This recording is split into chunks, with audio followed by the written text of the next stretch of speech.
साथियों, 21वीं सदी का आने वाला समय बहुत महत्वपूर्ण है। आजादी के बाद के 70 साल में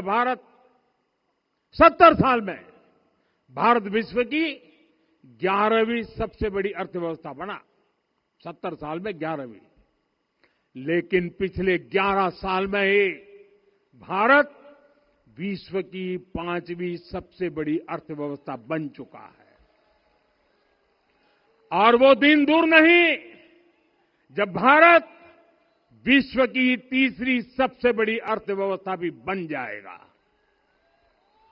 आने वाला समय नए अवसरों का है, नई संभावनाओं का है। और इस अहम कालखंड में भी भगवान राम के विचार ही हमारी प्रेरणा बनेंगे। जब श्री राम के सामने रावण विजय जैसा विशाल लक्ष्य था, तब उन्होंने कहा था, सौरज धीरज ते ही रथ चाका, सत्यशील दृढ़ ध्वज पताका, बल विवेक दम परहित गोरे, क्षमा कृपा समता रजु जोरे। यानी रावण पर विजय पाने के लिए जो रथ चाहिए, शौर्य और धैर्य उसके पहिए हैं, उसकी ध्वजा सत्य और अच्छे आचरण की है, बल विवेक संयम और परोपकार इस रथ के घोड़े हैं। लगाम के रूप में क्षमा दया और समता है जो रथ को सही दिशा में रखते हैं। साथियों, विकसित भारत की यात्रा को गति देने के लिए ऐसा ही रथ चाहिए, ऐसा रथ जिसके पहिए शौर्य और धैर्य हो, यानी चुनौतियों से टकराने का साहस भी हो और परिणाम आने तक दृढ़ता से डटे रहने का धैर्य भी हो। ऐसा रथ जिसकी ध्वजा सत्य और सर्वोच्च आचरण हो, यानी नीति नियत और नैतिकता से समझौता कभी न हो।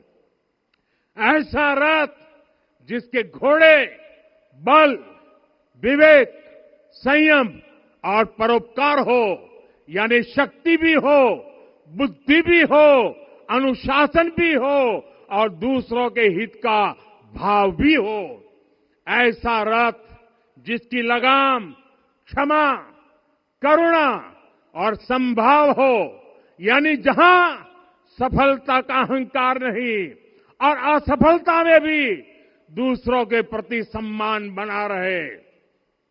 और इसलिए मैं आदरपूर्वक कहता हूं, ये पल कंधे से कंधा मिलाने का है, ये पल गति बढ़ाने का है। हमें वो भारत बनाना है जो राम राज्य से प्रेरित हो, और ये तभी संभव है जब स्वयं हित से पहले देश हित होगा, जब राष्ट्र हित सर्वोपरि रहेगा।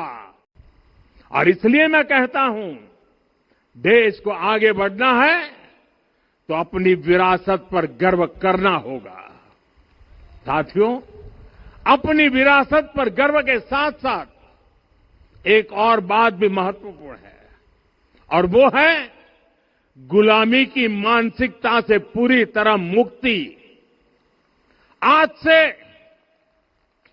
190 साल पहले 190 साल पहले साल 1835 में 1835 में मैकाले नाम के एक अंग्रेज ने भारत को अपनी जड़ों से उखाड़ने के बीज बोए थे। मैकाले ने भारत में मानसिक गुलामी की नींव रखी थी। 10 साल बाद यानी 2035 में उस अपवित्र घटना को 200 वर्ष पूरे हो रहे हैं।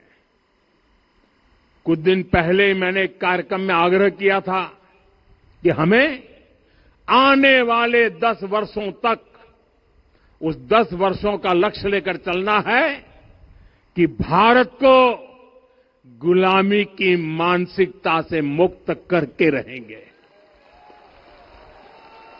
साथियों, सबसे बड़ा दुर्भाग्य यह है कि मैकाले ने जो कुछ सोचा था उसका प्रभाव कहीं व्यापक हुआ। हमें आजादी मिली, लेकिन हीन भावना से मुक्ति नहीं मिली। हमारे यहां एक विकार आ गया कि विदेश की हर चीज, हर व्यवस्था अच्छी है और जो हमारी अपनी चीजें हैं उनमें खोट ही खोट है। साथियों, गुलामी की यही मानसिकता है जिसने लगातार यह स्थापित किया। हमने विदेशों से लोकतंत्र लिया। कहा गया कि हमारा संविधान भी विदेश से प्रेरित है, जबकि सच ये है कि भारत लोकतंत्र की जननी है, मदर ऑफ डेमोक्रेसी है। लोकतंत्र हमारे डीएनए में है। साथियों, अगर आप तमिलनाडु जाएंगे तो तमिलनाडु के उत्तरी हिस्से में उत्तीरमेरूर गांव है। वहां हजारों वर्ष पहले का एक शिलालेख है। उसमें बताया गया है कि उस कालखंड में भी कैसे लोकतांत्रिक तरीके से शासन व्यवस्था चलती थी। हमारे यहां भगवान बसवन्ना, उनके अनुभव मंटपा की जानकारी भी सीमित रखी गई।